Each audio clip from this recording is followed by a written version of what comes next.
তার নাম ছিল হারেসা। একটু ভেবে দেখুন তো, মানুষের মন নিয়ে সাপের দেহে বেঁচে থাকা কতটা যন্ত্রণার। হারেসা সারাক্ষণ ছটফট করত। সে ভাবত কিভাবে আল্লাহর কাছে ক্ষমা পাওয়া যায়, কিভাবে এই অভিশপ্ত জীবন থেকে মুক্তি পাওয়া যায়। সে পাহাড়ের নির্জনে বসে আল্লাহর কাছে কান্নাকাটি করত। একদিন সন্ধ্যাবেলা, আকাশটা তখন রক্তিম বর্ণ ধারণ করেছে। হারেসা সেই টিলার ওপর বসেছিল।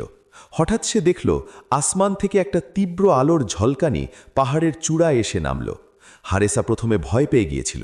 সে ভেবেছিল হয়তো বজ্রপাত হচ্ছে, কিন্তু না, সেই আলোটা মিলিয়ে গেল না, বরং পাহাড়ের ওপর এক পবিত্র নূরের আভা ছড়িয়ে পড়ল। হারেসা কৌতূহলী হয়ে খুব সাবধানে পাহাড়ের সেই চূড়ার দিকে এগিয়ে গেল। কাছে গিয়ে সে যা দেখল তাতে তার গায়ের লোম খাড়া হয়ে গেল। সে দেখল আল্লাহর নবী মুসা আলাইহিস সালাম স্বয়ং রব্বুল আলামিনের সাথে কথা বলছেন। হারেসা আড়ালে থেকে সেই পবিত্র সংলাপ শুনতে পেল।